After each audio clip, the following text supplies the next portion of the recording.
Welcome back, and to begin our discussion on the subject matter, let's take this background report put together by Joseph Austin.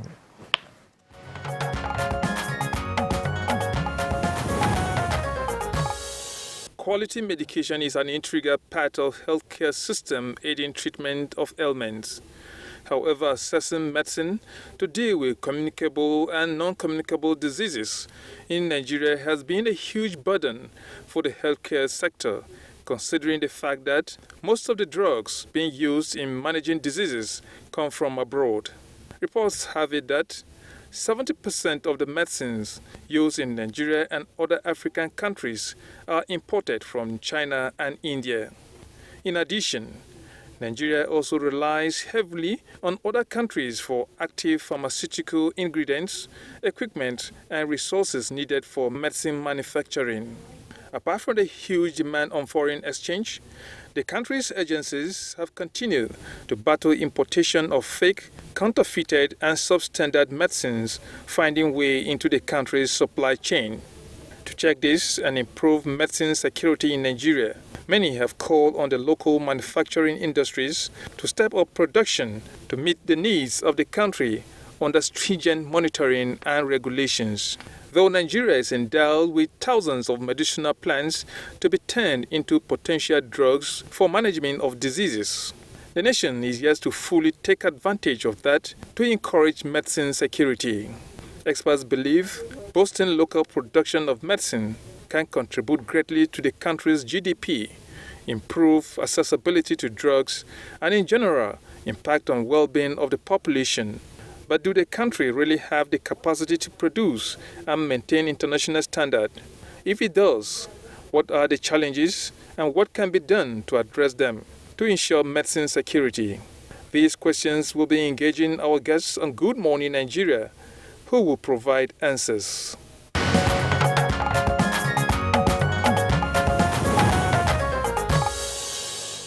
And to discuss the topic, first let me introduce here in our Abuja studio pharmacist Zainab Judo Sharif, Director and Head of Alternative and Complementary Medicine, Federal Ministry of Health. Thank you, Zainab. Of course, she's a regular on this program whenever we are talking to her. You're welcome. Thank you. It's just that you need to add traditional. Traditional. Yeah, thank you. All right, and via Zoom, we from Omar here, actually, we have Mazi Sam Uhuabonwa, the President of Pharmaceutical Society of Nigeria. Mazi Sam Uhuabonwa, it's good to have you join us today on Good Morning Nigeria. Good morning, it's a pleasure. Good morning, Nigeria. Good morning, guys. Right. We also have two guests that will be joining us from Lagos in the course of this program. But for now, let's get started with the guests already seated. One here in the studio, Zainab is here, and of course, Mazi Simon Huabonwa is in Omar here. Yeah, Jimmy. Yes, exactly. Zainab, we've been talking, I think, numerous times about medicine and medicine security. What actually does it imply?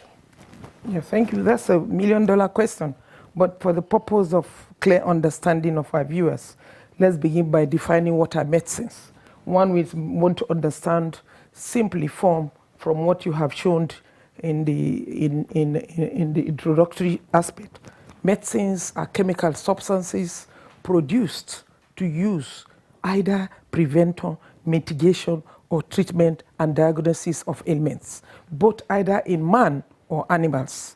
However, it's important to know that where are the sources of these medicines? In God's creation, He gave us some basic natural sources of medicines. And these natural sources, most of the common ones we know. Do you know air is a source of medicine? You breathe in and you breathe out. So because it's free gift, so you have that security of that aspect of medicine. Water too is a source of medicine. You need, even in the production of medicines, we need to get the right quality of water. So we need to have water security too, to be able to ensure that our water is good. And then common animals, there are some animals that are used to produce medicines like insulin. And of course, the almighty plants, medicinal plants, which are low-hanging fruits that can be used to produce medicines. Furthermore, for the purpose of clarification again, medicine can either be from plant origin, which I have said, or extracted from plants. Cinchona quinine was extracted from cinchona bark. So that medicinal plant of cinchona bark is a source of chloroquine. That is one. And number two, photocopies. You take the structure of the natural entity and you analyze it in the lab through experts to be able to produce that similar type of medicine from the natural origin. Finally, in the lab, there is a lot of laboratory scientists working to be able to produce medicine synthesis. This is the process. So with these diverse ways of producing medicine, Nigeria has no option to look at the one that has more advantage nearest to it in the terms of low-hanging fruits. You know that you have just said 70% to 80% of these medicines are imported. It gives us, we pharmacists, is worrisome because that is what we are trained. I was trained to produce drugs. I was trained to dispense drugs. I was trained to analyze drugs. But I feel not too happy if I'm not given the opportunity to be able to develop the local content to join the League of Nations. Like China, they produce natural drugs. They go further to produce synthetic drugs. So they are all, even using animals. They use so many animals, you cannot believe. Wild gecko, rats, frogs, to produce some medicines. And you cannot say by one way or the other, you have not consumed those medicines. That is China. Go to India. India too, they have advantage. As of 2008, India was exporting 32 APIs, like you said, active pharmaceutical ingredients.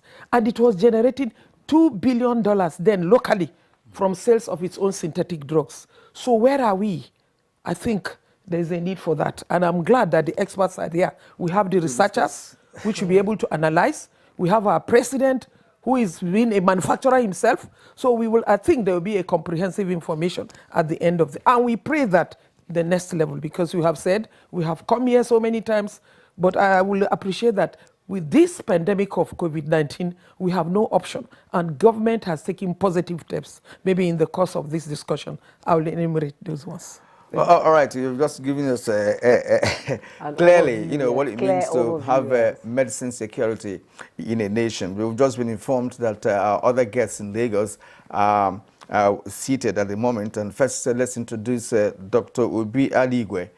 Dr. Obi Adigwe is the Director General, Nigerian Institute of Pharmaceutical Research and Development. So you're welcome to the program. Thank you, Kerry, and good to see you too, Jume. It's a pleasure to be here once again to speak with Nigerians about medicine security. Also in the Lagos studio is the Executive Secretary, Pharmaceutical Manufacturers Group of Manufacturers Association of Nigeria, Frank Moneme. Frank is also a pharmacist with a specialization in market access, consummate advocate for local pharmaceutical manufacturing and medicine security in Nigeria. Frank, it's good to have you. Thank you so much. It's always a pleasure to make a case for medicine security in Nigeria. Immediately, and of course, to take us back to the very beginning, if you like, until the mid-20th century, some decades ago, most developing countries like Nigeria, you know, only imported finished pharmaceuticals, dosage forms such as suspension, syrups, tablets, capsules, and of course parenteral preparations, which were all then imported by multinational pharmaceutical companies and of course some wealthy indigenous entrepreneurs who could engage in the importation of drugs. But all that changed with time. Lead us into the developmental trajectory of the pharmaceutical industry in Nigeria. I'm talking to Frank. And of course, let us also know your understanding of medicine security for a nation. Thank you once again. Like I said, it's always a pleasure to to be here to make a case for medicine security. As a matter of fact, the medicine security has turned out to be a buzzword, but interestingly, medicine security was conceptualized by Pharmaceutical Manufacturers Group of Manufacturers Association of Nigeria. It was then in the time of the immediate past chairman of the group, Dr. Oke Abba, and now the immediate past executive secretary. Interestingly, I'm sitting here with him, Dr. Obi Adigwe. It was conceptualized with a view to speak to policymakers and government officials and stakeholders on the need to pay attention to the industry so that they can close the gap in medicine security. As a matter of fact, medicine security, in a simple way for us, argues that except the people or a nation or a country exerts sufficient input on how the medicines they consume are produced, unless there is they exert sufficient input on how those medicines are produced, access to safe, access to quality and affordable medicines will continue to be a mirage. It will continue to be rhetoric. In fact, in end-to-end distribution of those products from product development to finished product. And that's the concept of, basically the concept of medicine security. And if medicine security is not actually taken care of, even sustainable development goals cannot be guaranteed. The pharmaceutical sector has been playing active role in closing this gap, even some companies since 1944. So when we talk about the role that the pharma industry have been playing in doing this, dates back to the 1944s. Of course, some companies started in the 60s. Some companies started in the 80s. And I can tell you there was even a time when Nigerian pharma companies were exporting products globally to close gap in access to medicine in even other countries. And of course, we all know that to time there were economic downturn, that some of these multinationals left, some of them left Nigeria. However, that Nigerians, the patriotic Nigerians, have stayed forth. They've been very strong to hold on since those times to lay the background of what many of us are enjoying now. And I can tell you that the local pharmaceutical sector has evolved. Many companies are building greenfield facilities to ensure that that Nigerians that are not found wanting in those basic healthcare, life-saving medicines. Thank you. Thank you so much for your opening comments. Now, let me now join Dr. Obi Adigwe. He has outlined some issues where some countries have left Nigeria to other countries, reasons why you will be able to explain. But let's talk about research and development here in Nigeria. We have more than 1,000 plants and roots that can be manufactured into medicine in Nigeria. And how have we been able to, skip the hurdles of having a fully functional research and development for medicine here in Nigeria? And how do we sustain and develop our medicine so that Nigerians can take medicines produced in Nigeria by Nigerians and that works for Nigeria? Thank you very much, Jume, for that question. In your intro, one of your correspondents questioned the capacity of manufacturers in Nigeria to produce quality medicines that will be adequate for consumption of Nigerians. I can tell you categorically that in terms of capacity, there is no question as regards whether Nigerian manufacturers can fulfill the needs of the Nigerian population.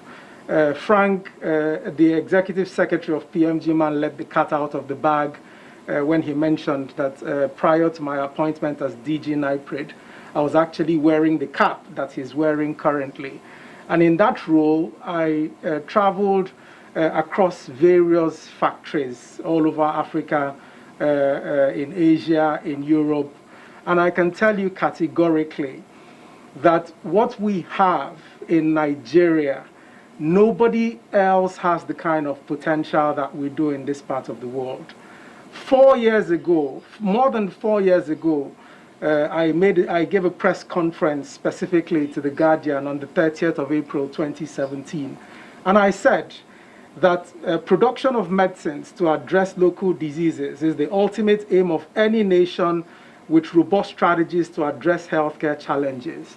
Unfortunately, despite the great potential of the Nigerian pharmaceutical manufacturing sector, relevant policies and partnerships have either not been properly articulated or implemented to stimulate local vaccines production and medicines manufacturing. Currently, Nigeria has over a third of all medicines manufacturing plants on the continent. We also have the highest number of relevant international quality certifications and awards in this part of the world.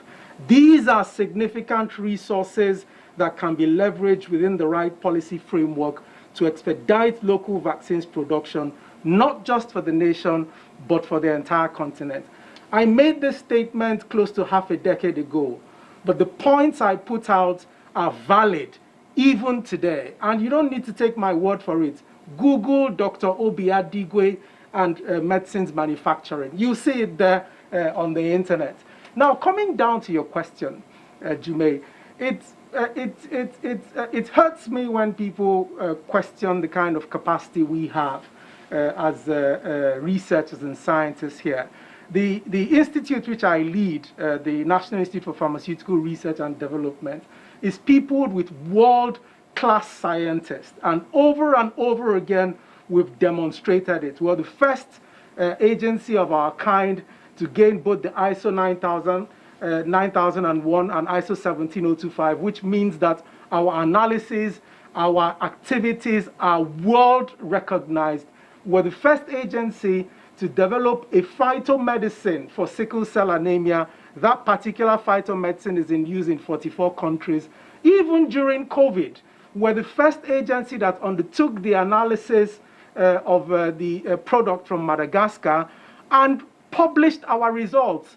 First agency worldwide, and based on the work that we did in NIPRID, we saved millions of dollars, countless lives, and ensured that the efforts were purposed to the right direction that are currently bearing fruit. We're the first agency to talk about a product which is currently being put forward for COVID-19, Niprimune. We've had that product listed by NAFDAC. We're now going to clinical trials. So the capacity is not the issue, Jume. We have the capacity. What is lacking is the funding, the resources, and most importantly, the correct philosophy. Most importantly, the correct philosophy. In terms of funding, the Nigerian government has recently boosted funding to NIPRID. At the early part of the COVID pandemic, I personally engaged the Speaker of the National Assembly, Right Honorable Femi Gbajamiamila. And even without taking my mask off, he said, I recognize you, valid point, pharmaceutical sector will be prioritized, and they've backed it up. But guess what? Nigerians and Africans have a way of abdicating their responsibilities for government alone. Development of the pharma sector is not what government can do alone. And I'll give you a good example. One of your intro statements talked about active pharmaceutical ingredients. In NIPRID, we have a model laboratory to concept manufacture active pharmaceutical ingredients and train other scientists on how to produce active pharmaceutical ingredients. That particular concept laboratory just needs a little bit more funding to get it operational. And when COVID started, We wrote to over 30 philanthropic organizations based here in Nigeria. We wrote to development partners and said, this is of value because India has just banned APIs. So if we can get this upstream, what it means is that we'll be securing our own medicine supply for our people. And out of the 30 people who we wrote who were philanthropic organizations and development partners, not one of them engaged us. Guess what? Using the same proposal, we wrote to 4 continental development banks. I have presented to the presidents of 3 of them. And one of them has taken it forward where all the proposal on APIs has passed 4 levels of approvals and is now waiting for their board chairman. So I don't understand how someone sitting in Abidjan, someone sitting in South Africa or in Egypt can see value in a proposal that has been raised by NIPRID. And yet, the philanthropic organizations in Nigeria, who them and their children will die if the medicine supply is cut off, cannot see value in funding the research that's going on in NIPRID. So whenever I talk about this, I really get passionate, and I sometimes it doesn't make for a good discourse. But capacity is not the issue, Jume. The issue is that Nigerians, Africans need to understand that unless you take responsibility for your own healthcare, unless you take responsibility to assure access to medicines for you and your people, WHO, nobody is going to come here and do it for you. Obi, from your voice, I can hear that it's quite frustrating not being able to get funding for research and development of medicine in Nigeria. Okay, thank you so much. We'll come back to you so that we talk about how the capacity is affected by lack of funding. Kyria. All right, really, I can feel the passion and the energy of Adigwe in that explanation. We've had you several times on Good Morning Nigeria where I have laid out all these explanations with respect to what we should do to be able to fund research and development, especially in the area of medicine. But then there are other things lacking. You talked about the issue of capacity, that we have the capacity. Perhaps we have the capacity, but then we have over 115 registered pharmaceutical companies in Nigeria, and I am going to ask this question to Mazi Ohuabunwa. We have these companies in Nigeria manufacturing analgesic, anti-malarial, vitamins, including antibiotics and syrups and what have you. Yet, it is also noted that we depend largely on imported medicines in this country as a date. Why is it so? Even a situation where we have the professionals, we have the capacity. Well, thank you, Kyria, and all the people, Jamai, and everybody on the panel this morning, my colleagues from Abuja and Lagos. I believe that there are issues that affect the output or the accomplishment of any objective. First is, what is the national policy direction? What is our philosophy? What is our vision? What do we want to accomplish? Most times, you without a proper defined vision, you won't even know whether you are going in the direction or you're going in opposite direction. Nigeria had developed a vision statement for drug availability way back in the 70s when we were into long-term planning. When it was said that by now, Nigeria should be producing over 70% of its needs. That was policy. Now, when you make policies also have to be backed by action. As Adigwe said, the actions will come from both sides, especially if both sides are sold on the vision, the public sector, the private sector. If both are brought into unanimity of vision and then roles defined, what is the job of the public sector, what is the job of the private sector, the NGO sector, that's how you need to build a vision. You don't take people to jump on board just without knowing where they are going and what will be their benefit, either corporate or individuals. So I think our vision has not been enforced. Number two, we have regulatory problems. Regulatory problems that even the products for which we have the capacity to produce in Nigeria, like you just reeled out, full capacity. Yet these products keep entering into the country. They enter into the country sometimes because the national ethos is that people still like to use imported products for whatever reason, even when there's a capacity. Secondly, the regulatory framework allows these things to happen.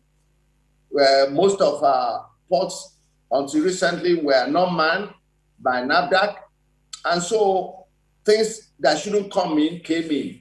And of course, these are, when you talk about legal ports, there are many legal ports, many ways, land borders through which pharmaceutical products and other products are smuggled into the country.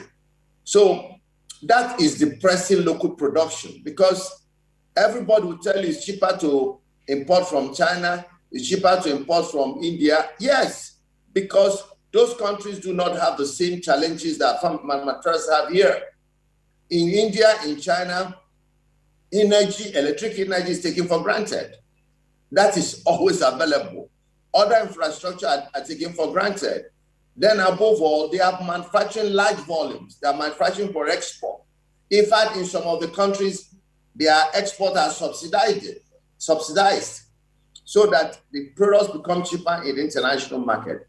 And a situation where people are allowed to use that reason to import even products who have full capacity becomes a major issue. So there's a regulatory problem, and then there's also the lack of understanding of the quality that Nigeria produces is also similar to the quality produced abroad. Of course, some of these people are also worried about the incidence of so-called fake or counterfeit or substance drugs in our market. So they become suspicious. I know one doctor who will buy no products in Nigeria. He goes to UK and imports his products and returns with them to his clinic, no matter what you tell him. Because maybe in the past he had a problem of where his patient had issues because he took a substandard product. These are within the realms of regulation. The inadequacy of the manpower that we have, the inadequacy of the laws. For example, that the pharmacy law, that pharmacy council law that has been in the National Assembly, between National Assembly and the presidency for more than 5 years.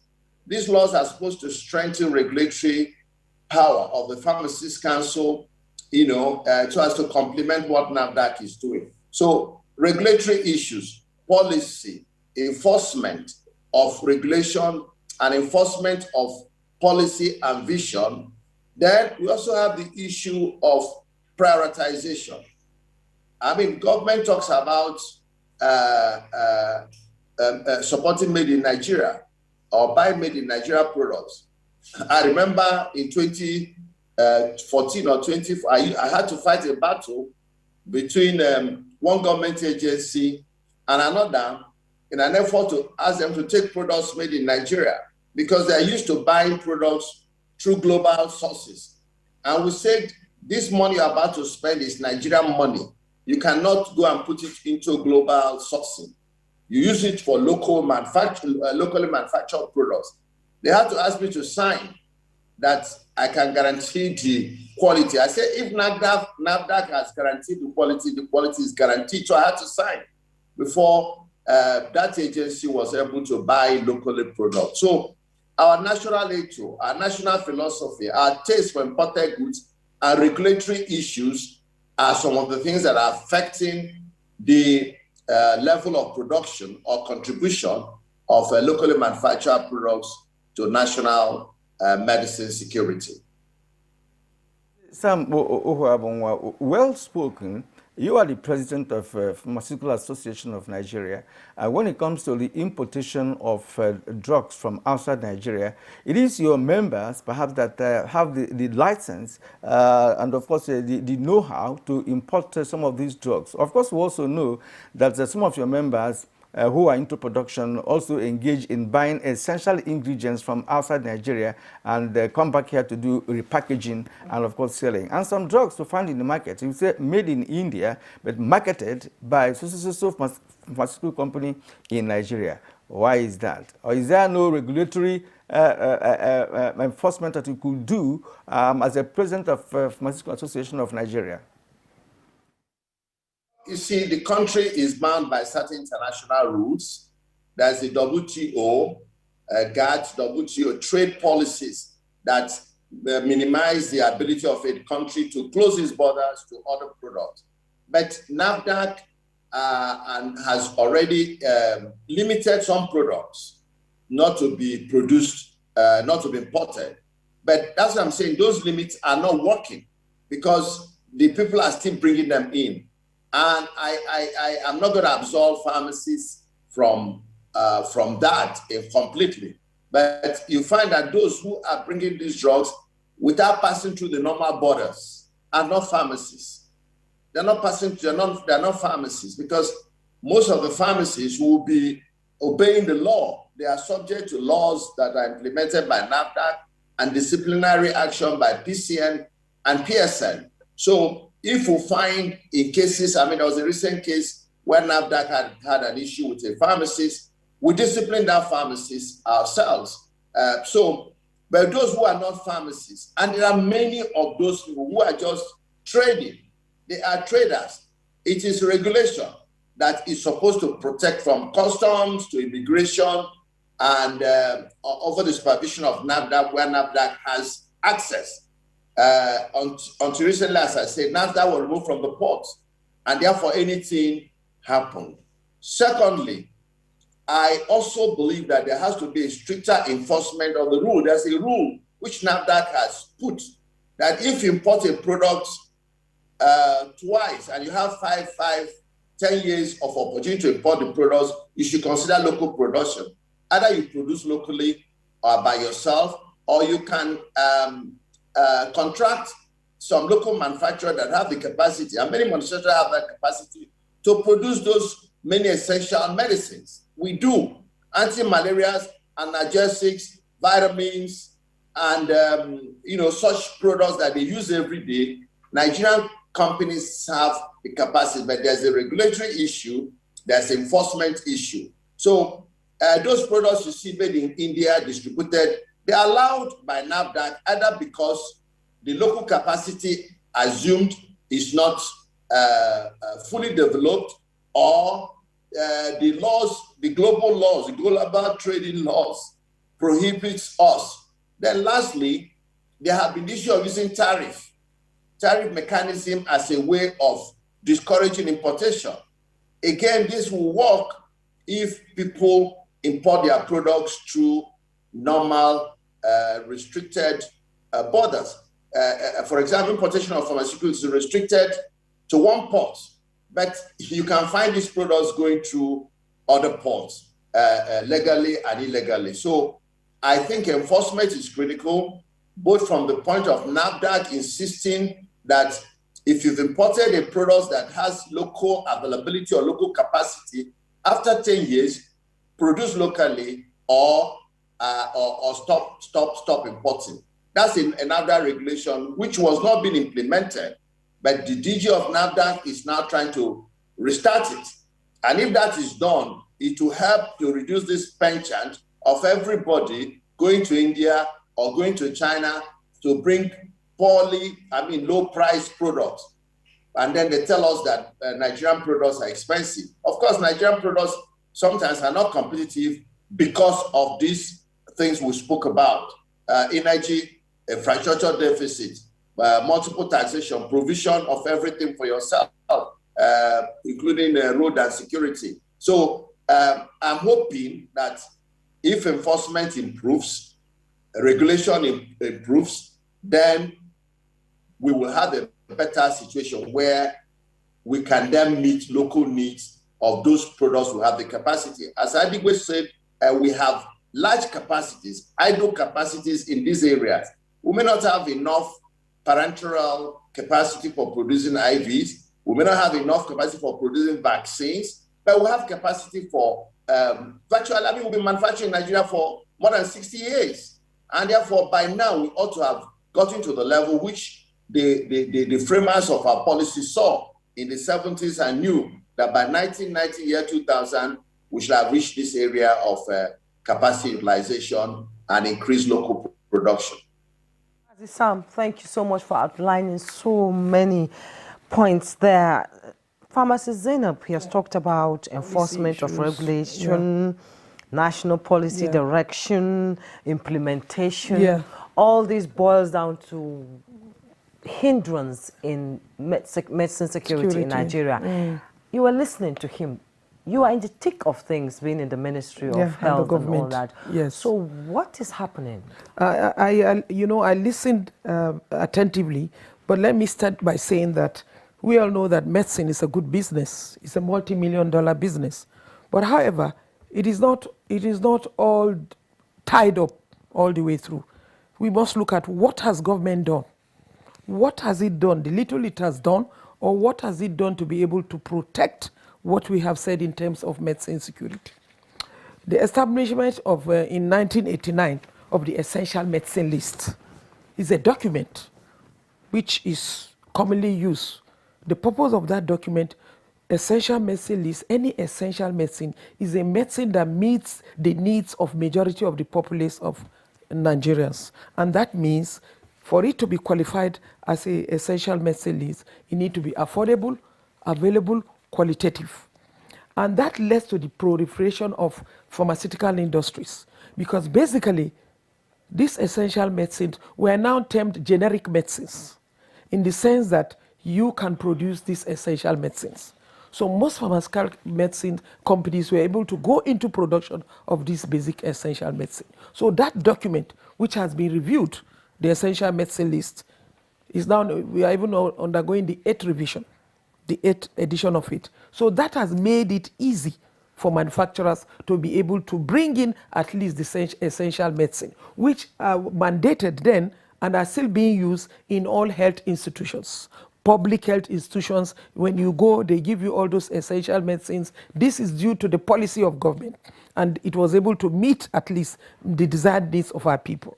Furthermore, there was a document also which is currently, it has been reviewed, the National Drug Policy. The National Drug Policy was established to be able to check and encourage the local production. Some of the objectives of the National Drug Policy was that it was estimated by 2010, Nigeria should be able to produce its own drugs locally. That means when you talk of local importation, like Kirian said, what are we talking about local importation? Are we talking about the raw materials? Where are we going to get the raw materials? Are we going to import the raw materials, or are we going to produce the raw materials? But whatever it was a gradual process. Because Nigeria does not have any local raw material for pharmaceutical ingredients, APIs we call it. Even paracetamol, the main ingredient of paracetamol is imported because we do not have the technology in terms of, maybe now with the establishment of the petrochemicals, hoping that they could produce some APIs or some additives that could be used in the preparation of medicines. Okay, that was the policy. And the policy, what is important is the political will. The political will to be able to believe in your own and believe in the need for you to support this aspect of pharmacy in terms of like encouraging the local manufacturing. Vis-a-vis, they led to the inhibition of about 17 pharmaceutical products which were inhibited. But you know, because of so many things, that means people were not allowed to import those pharmaceutical products, medicines, in a bid to encourage our own local manufacturers. And it was good somehow. And again, the idea of patronage. Government so far has tried with the policy of buying local, using local, manufacturing local, the policy of taking about 40% of your local content in terms of procurement. That means if we're to buy medicines, we must patronize our local manufacturers. And I would say that there has been some positive developments, but we could do better. because we need to patronize them. But the enabling environment, the difficulties that is being faced, we all talk about electricity. Electricity is a major setback in manufacturing of medicines, okay? But however, there is a policy in terms of what we call national drug distribution policy. That policy is to ensure that even the drugs, you have talked about markets that are there. During the time of late Dora Akunyele, may her soul rest in peace, she did all she could. She was termed the fighter of fake drugs. And we saw positive steps, whereby there was markets all over, in Kano, in Aba, all fake drugs. She did her best on each fake drugs. That was what led to the policy for the distribution of drug guidelines, so that you have a system. So far, some positive steps have been done. In Kano, there is trying to have a system where you can have accurate and ensure quality and safe of this medicine. But what we should look at in the items of medicine security you are talking about, like Adigwe has said, we must begin to look critically into research. Research, for us, let us be very clear. You cannot give what you don't have. We have the advantage of natural medicine. That is where my own passion comes in, because we have seen it. We have gone to trade in China, we've gone to trade in India. We see what they do with their own natural resources. You start with what God has given you. And for us to do that, we must support the value chain. We can't just bring a plant without exposing it to research to be able to get phytomedicine. So that means one way to quickly get a low-hanging fruit advantage of medicine security is to support the research institutes. But in doing that, my idea of research is that research should be termed that you get results within a stipulated time. We cannot go on researching for something that will take us 20 years and we cannot have any result. Medicine, for you to bring out a drug, it used to take 20 years. And that is why they talk about patency. But now it's about 12 years for you to bring out a well-established process of producing medicine. And that will take you about how many millions of dollars? There is no that political will. But however, there are quick wins. The quick wins is that it's easier for you to produce medicines from plants for the benefit of our people. Okay? And that we can do by supporting the institutes. And we have said enough. The NIPRID has qualified personnel that we can use to give them this matching order to be able to say at the end of this is what we want. And we did COVID-19. We have seen practitioners who have brought medicinal plant products. What we needed to do is that the Chinese, the Indians, 45% of our medicines came through traditional medicine research. So we cannot, but also look at our own content. And some of these traditional medicine, they have their products, which we should subject them to analysis, subject them to clinical trials, so that we too can be proud Africans. You are talking of Madagascar. It's better to start and fail than not to start. The Artemisia annua Madagascar produce, we cultivated it in Nigeria. What happened? Political will destroy that ambition. By now, we would have been able to produce the ACTs, because the raw materials for artemisinin combination therapy is imported. But if we are able to, as a value chain, we grow massive job creation for our people to cultivate artemisia. The research has been done. We don't need to reinvent the wheel. It grows in every part of this country. The content of the artemisinin is even higher than you can imagine. The Chinese could not believe it. So what we needed to do is to go to the next step. What was the next step? The extraction process and the area of transfer of technology. We had ready Vietnamese who were ready to transfer the technology. So by now, Nigeria would have been able to locally produce anti-malaria. What bugs some of us is that the medicine for common anti-malaria is imported. So we need to support that. And I think critically, the Ministry of Health, the minister is always talking in our top management. We must look at the need to encourage NIPRID. NIPRID is better funded than before. We and keep there's talking. more attention now being given to NIPRID. And I'm glad that the DG is also very eloquent, making his own stories all over. If you do not come and tell your stories, at times people will not understand your story. So we need that, and we need more of that. And we need to be able to support NIPRID, support NEMA, so that we can churn out local content.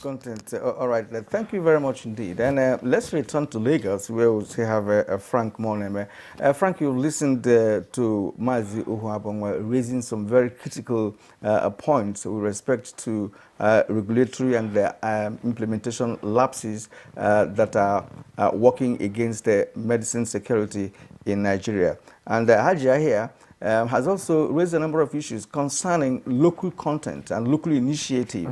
Now, what kind of collaboration is needed among the various stakeholders, including pharmacies and drug manufacturers and perhaps researchers, to see how the nation can attain medicine security in the nearest future? Thank you, Kieran. Before I answer your question, I just want to, you mentioned something like packaging, that what we have in one of your submission, you said that most pharma companies, what they do is packaging. I don't agree with you. And most times, these are the challenges I have. Most times I find myself in Fura. Most pharma companies, more than 100 companies in Nigeria, they produce to finish. It's not packaging what we do in Nigeria. What we do is we produce. We'll pass through the products, all the processes that's needed to manufacture pharmaceutical products. And it will interest you to also know that in West Africa, 60% of the pharma companies are in Nigeria. And it also interests you to know also that most Nigerians hold forth to close the gap in access to medicine in West Africa. Coming back to your question, I think what is important, like Mazi Ohabunwa stated, vision. Medicine security policy cannot come in isolation. Most times we'll talk about medicine security in silos. I think very critical is policy. And I say policy, policy, policy, policy. Policy incoherence, policy implementation, these are very, very key and germane. For instance, if you are not consistent and following up or being faithful in policies, for instance, policy in national drug policy, policy in buy made in Nigeria, of course, the Bureau of Public Procurement Act 2007, and of course the executive order executive order that ensures that you buy made in Nigeria. If these policies are not followed through faithfully, we are not making any headway. And I think most times these policies are developing, for instance, when you talk medicine security, people pay attention, that it has to deal with Ministry of Health. But it's not Ministry of Health. Medicine security, the key actors that should be involved in medicine security, with the exception of those that are here present with us in the studio, the Industry, Trade and Investment Minister, the ministry should be involved, the Ministry of Health involved, the Ministry of Finance, very, very key. Because when you talk about policy, when you talk about fiscal and monetary policy, for instance, let me give you a typical scenario example. You are aware that some pharma companies were given a loan funding, single digit. The idea is to see how they can support them, to be more resilient, to be able to produce more medicines for Nigeria in this time of COVID. But the challenge is, yes, even in most fora we had meeting with CBN governor, we raised so many issues. One of them is that access to forex. And how are you going to ensure that, that industries are protected so that they will make the best out of these funds? But the truth is that we all know the challenge of accessing forex as we speak today. And we'll be saying that the industry must be prioritized. This sector should not be seen, because most times it's being seen from perspective of a business perspective, but the industry should not be only seen from business perspective. They should be seen from social perspective. They should be seen from an inclusive perspective. How are they trying to go beyond making a business case? Most of our members, I can tell you, not up to 5% were able to access this loan. And many are still wondering what happened. And we are believing that this industry has so much to offer, and yet not up to 5% of those that applied were able to access the loan. Even those that access the loan, they are not able to access forex. Now, you see how the role the monetary policy and fiscal policy plays in making a case for medicine security. Of course, we also look at the tariff regimes. You look at, for instance, let me give a typical scenario again. A situation whereby before this government came on board, a pharma company, a local farmer, put up a huge investment to manufacture a life-saving product. A life-saving product.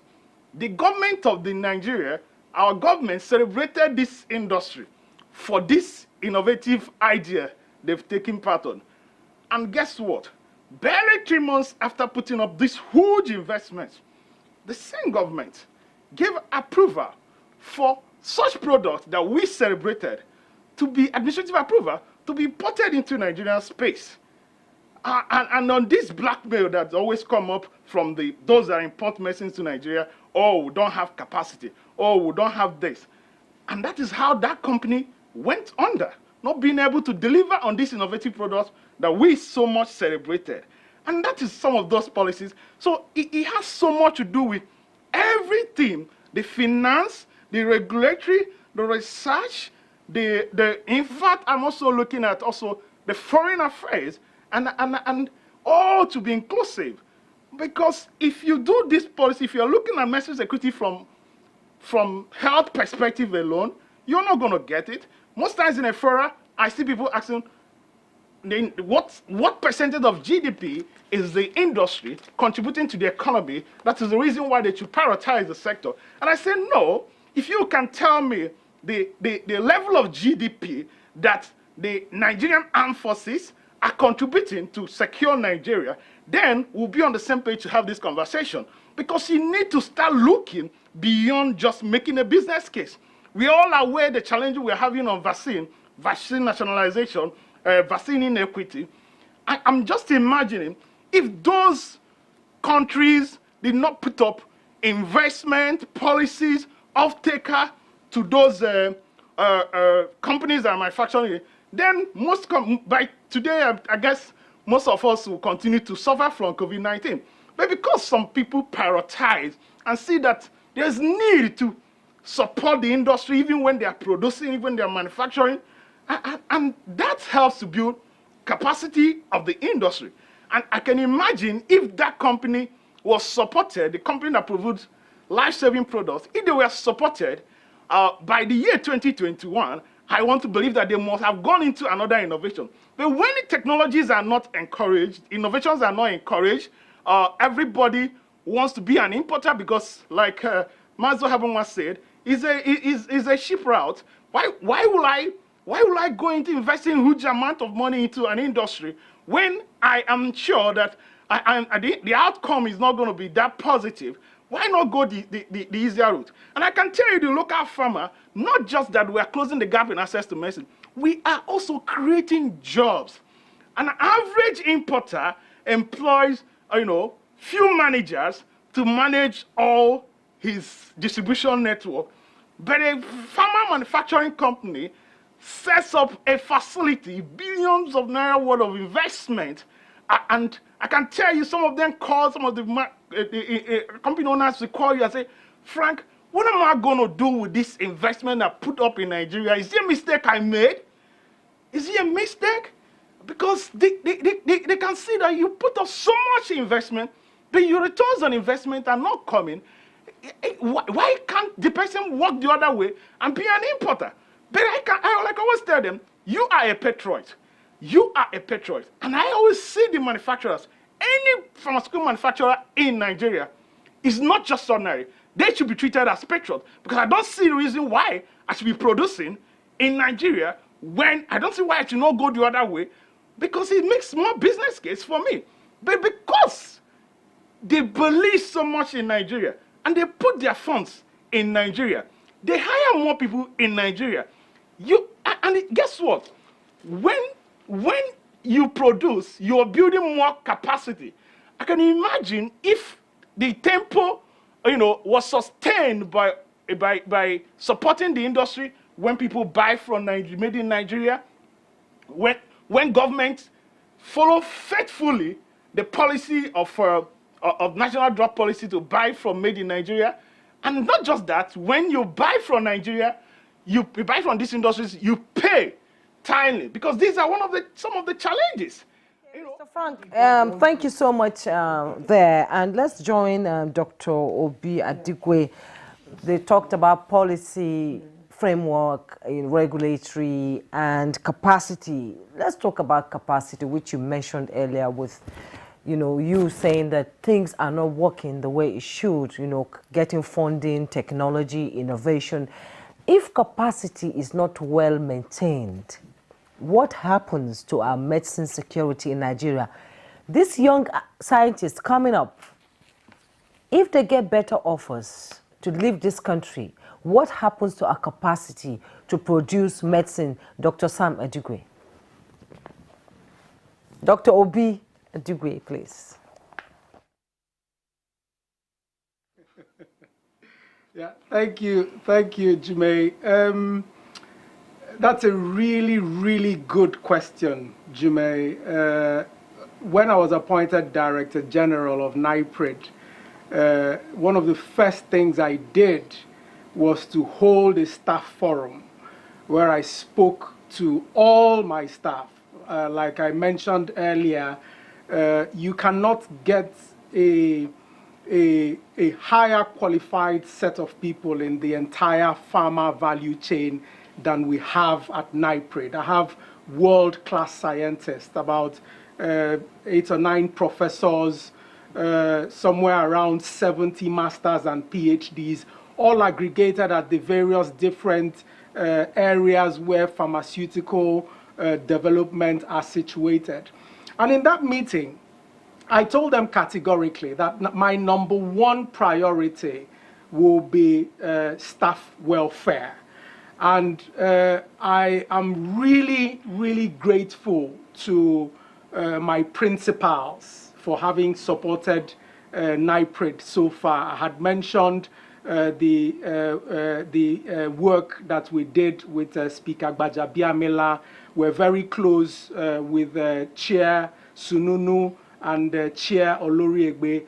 And my supervising minister, Mamora, there is no week I do not touch base with him. I have an open door, and pharmaceutical manufacturing and harnessing our phytomedicinal potential is always on the top of his list. And with that kind of support, I was able to pull in a lot of external support that made me be able to keep my promises.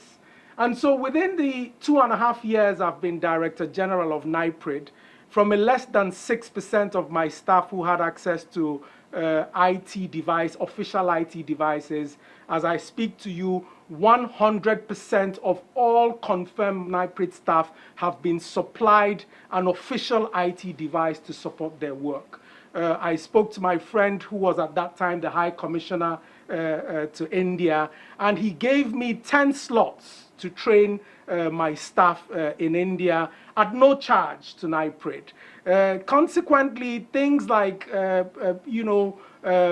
access to power, access to materials, prioritizing from researchers' activities in terms of funding have all increased. And whilst there is still the risk of losing my star scientists, as I call them, I think some of these measures are some of the things that we've done to keep them in place. But it's critical to know, just like has been mentioned earlier, that anybody anybody who has a PhD and a really good PhD, who decides to practice under some of the onerous conditions we have here in Nigeria, is not just a patriot. That person is an angel. I qualified, as you know, with a master's degree from the University of Leeds and a PhD a master's degree from the University of Edinburgh when it was at its peak, and a PhD from the University of Leeds.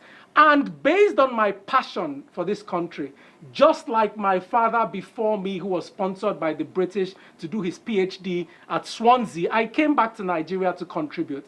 And I'm really grateful that at 3 various levels, at the National Assembly, at PMG Man, and at NIPRID, I've been able to demonstrate that we can bring value to what Nigeria is doing. But Jume, there's one thing I want to mention, because a lot of a lot of discussion has gone on in terms of policies. And someone will think that we're not doing anything in terms of policies. Let us be categorical, okay? In terms of policies, and in terms of an environment that encourages medicine security, where we are today is better than where we were 6 years ago. 6 years ago, we had the common external tariff, whereby products that were imported into Nigeria came at 0 duty, whereas products that were manufactured in Nigeria, people had to pay duty of up to 20–30% for their equipment and inputs. As Executive Secretary of PMG Man, I joined the team that traveled to 15 ECOWAS countries to work towards reversing that policy. 2016, based on our engagement with the government and based on government's receptive ears, we pushed forward the 2016 fiscal policy. That fiscal policy is a policy that ring-fenced 4 categories of medicines for local manufacturing: antibiotics, hematinics, alkaloids, and antimalarials. That singular move by this government has, from our analysis, led to new establishment or refurbishment of close to 20–25 factories. And at the last time we did our analysis, an inflow of close to $100 million into the economy. This administration also put forward the Executive Order number 3, and where it says specifically in subsection 4 that locally manufactured pharmaceuticals will be prioritized, and went on to add Executive Order number 5 that prioritizes the utilization of indigenous science, technical engineering, and other potentials as inputs for the industry. These are all policies that are in place to encourage medicine's security by utilizing and harnessing our potentials. And finally, even before COVID came on board, this administration also put forward 3 billion naira to look at local vaccines manufacturing. For the first time in history, government put forward 3 billion naira and partnered with a local manufacturer and formed the BioVaccines Nigeria Limited company. If we had not done that about 3–4 years ago, as at today, we would have been at a negative position, not even ground zero. So these are some of the policies that people should know about and at least appreciate, because we say when you appreciate what has been done for you, more will be done. Now, don't get me wrong, I'm not saying we're at Uhuru, nowhere there. I like how some of the previous debaters and contributors mentioned prioritization. I want to look at prioritization from a slightly different level. In Nigeria, we keep hearing about hundreds of billions that's voted to the food sector, hundreds of billions of dollars that's voted to the security sector, hundreds of billions that's voted to textile. I will be very categorical about this, and if I'm wrong, I will eat my heart. There is no sector in Nigeria who has higher priority than the pharmaceutical sector. First of all, Well, well said. I'm happy that you said this. You know that yes, that's the positive aspect. But you know, initially when we started, you were full of complaints with respect to lack of funding of this particular medical subsector. But be that as it may, we will take a short break. When we come back, we will also begin to look at other perspectives to this conversation. Thank you for staying with us, and please don't go away. Well, you're welcome back. This is Good Morning Nigeria on the network service of the NTA. Now, let's return to Mazi Ohuabunwa. Mazi Ohuabunwa, let's talk about the essential ingredients now vis-a-vis raw materials, because we've learned from Algia Zainab here that even paracetamol requires some essential ingredients imported into this country. So what are the major sources of raw materials for pharmaceutical products? And again, what should be the role of alternative and the complementary medicine in the quest for medicine security in Nigeria?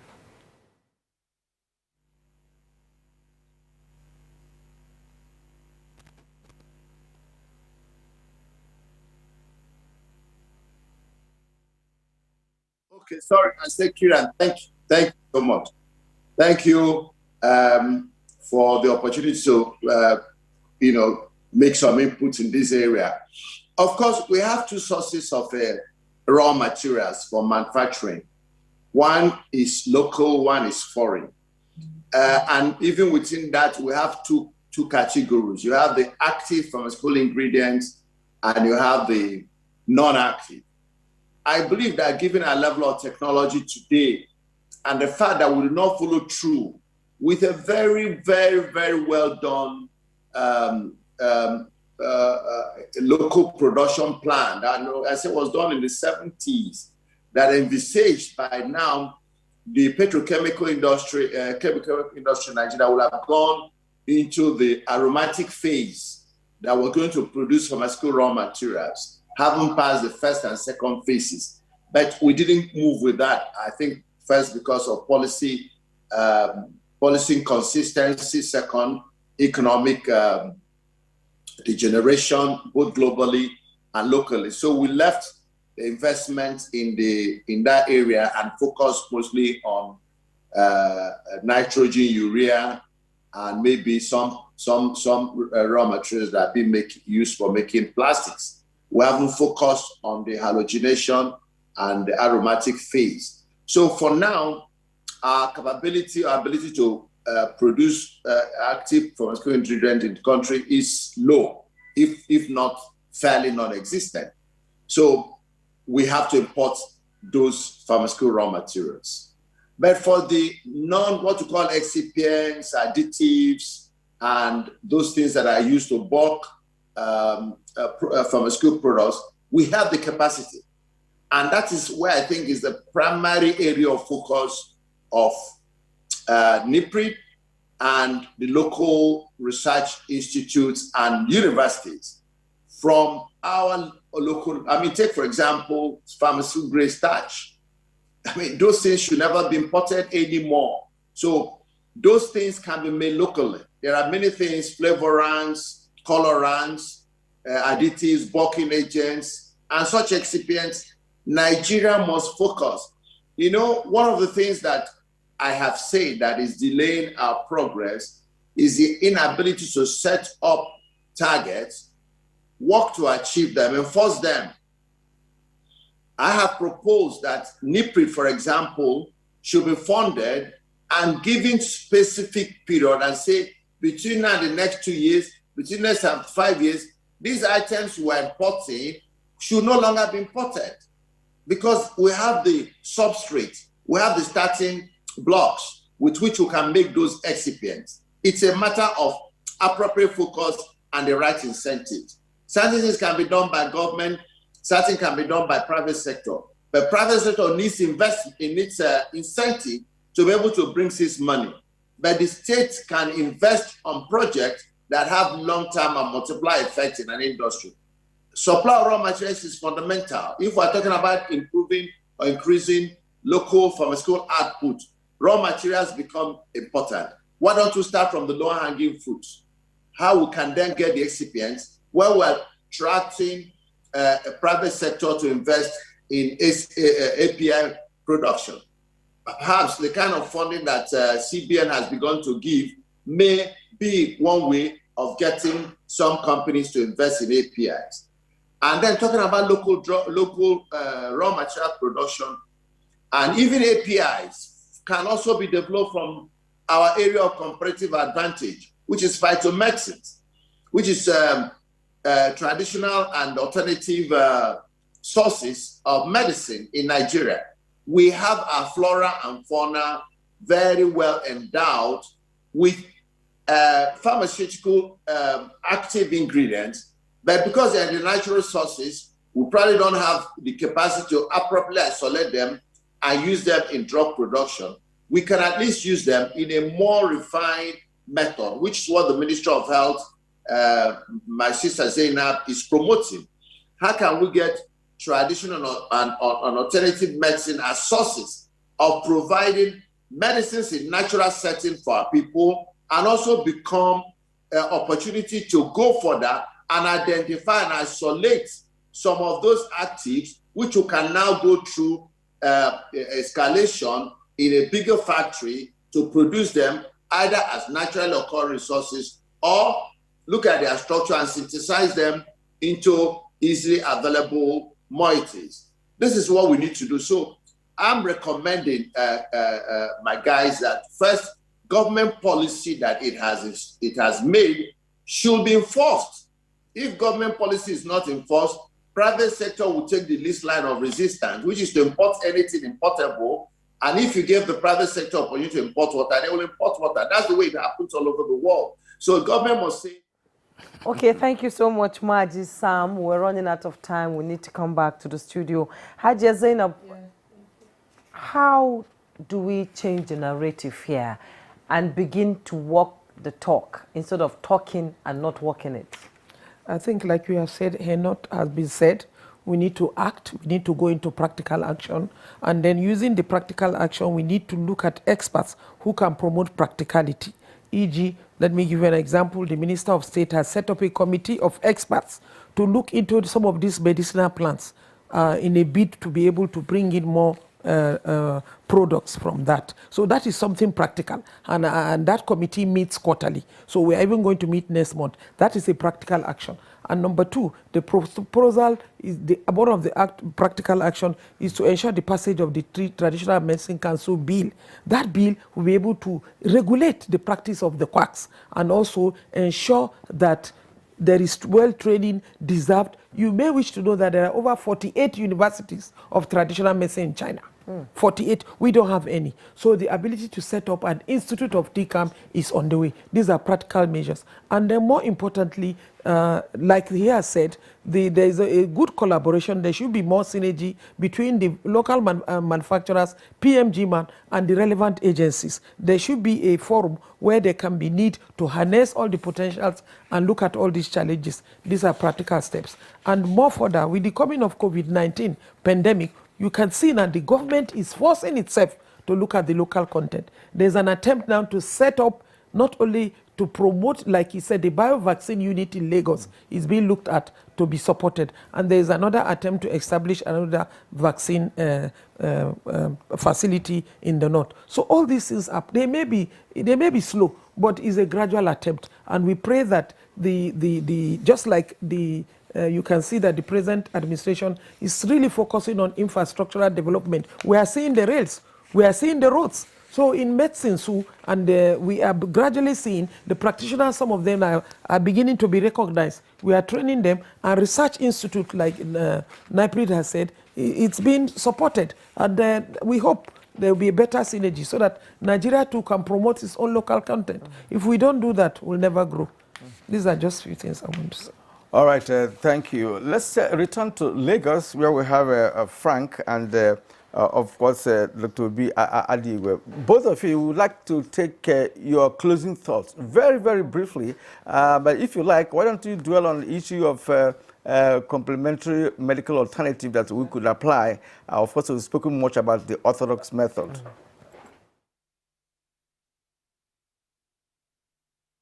very much, Kirian. I think it's better to dwell on what is most important, and that's changing our philosophies as a people. And in one word, what we need to start looking at is prioritization at 3 levels. Stakeholder prioritization. All stakeholders, multidisciplinary, need to realize that the pharmaceutical sector is the biggest sector that they can begin to play in. Currently, Africa does $50 billion every year. With the AFCFTA and with the COVID outcomes, that 50 billion is set to grow by 10 to 20%. Unlike agriculture, where you have the East Africans, and solid minerals, where you have the Central Africans and the South Africans. In terms of pharmaceutical manufacturing hub, nobody owns that space now. And nobody is better placed in terms of potential to play that role than Nigeria. So Nigeria has an opportunity to emerge as the pharmaceutical and phytomedicinal manufacturing hub for a market that's going to be worth 50 to 70 billion per annum. That, if put together properly, can contribute somewhere between 15 to 20% of our GDP. That's the message for stakeholders. For government, government has started well. Increasing budget to NIPRID, increasing attention to policies for the manufacturers, but more needs to be done. And I want to thank people like you and Jume there in the studio for the good work that you're doing. It was on one of these sort of programs that somebody in the highest office in Nigeria saw us and invited us to come and make a presentation. And I'm going to shock the entire Nigeria with some very big announcements very soon in terms of phytomedicines. So more needs to be done. We thank government for what they have done, but more needs to be done. Thirdly, and most importantly, personal prioritization. I give people this story. My 2 daughters were born at Leeds General Infirmary. And while I was doing my master's and PhD in the UK, I used to buy medicines from Nigeria to take it to the UK for them to use. People have this erroneous thinking in their head that if a medicine is made in Nigeria, it is of less quality than that is imported. It's not true. And I'm telling you from personal experience, if you go to the pharmacy and you want to purchase any medicine, ask them first, can you give me the one that's made in Nigeria? That is what you need to do to ensure that you and your family have the highest quality medicines and that you're contributing to the national socio-economic development. Okay, Dr. Sam, Dr. Obi Adigwe, thank you so much. Frank, 1 minute, please. Tell us how we can tap into the huge potentials of alternative medicine in Nigeria for Nigerians. Thank you so much, NTA team. It starts from self-realization. Self-realization that we have the capacity. And I'm using this opportunity. Most times when you find yourself in fora, people talk about capacity. And I'm using this opportunity. I think NTA, I'm personally going to invite you, using this opportunity to invite you to come and take a look, take a tour to the pharma industry in Nigeria. Let's just have a kind of documentary that will showcase the investments Nigerians have put up. When I talk about self-realization, it starts from buying made in Nigeria medicines. It starts from prioritizing the sector when Nigerians supply, when the industry supply, you should pay timely because that's how we keep being in business. And I'm also using this opportunity also to thank government for the support they've given, the funding, and of course some policies that they've been faithful with, but I'm also asking that they should do more so that we'll continue to be in business, so that we'll be the hub for pharmaceutical manufacturing in Nigeria. We should be seen as the engine room that closes the gap in access to medicine and also trying to help to balance so much inequality in access to medicine. Thank you. All right. I wish you had dwelt more on the issue of alternative medicine, but time is really not our friend at this moment. So we'd like to appreciate all of you for being part of our show this morning. Pharmacist Zainab Ujudu Sharif, Director of Ujudu Sharif, as Director of Head of Alternative and Complementary Medicine. It's been a pleasure talking to you as always. Thank you. I'm always happy to be here. And of course, Dr. Obi Adigwe, Director General of Nigerian Institute of Pharmaceutical Research and Development, NIPRIT. Well, of course, we would like to appreciate you for coming on the program today. And of course, we'd like to thank Frank Moneme. Frank, thank you indeed for coming. Frank is a pharmacist with a specialization in market access and consumer advocate for local pharmaceutical manufacturing. And Mazi Simon Huabonwa, President of the Pharmaceutical Society of Nigeria, who reached us via Zoom from Umuahia. Thank you indeed for your time and your thoughts this morning. All right, son, that's Good Morning Nigeria for today. We thank you for watching. We'll be back again tomorrow morning for a fresh edition of the program. I am Kirian Umayo. Do have a great day. And I'm Juma Yusuf. Do enjoy yourself.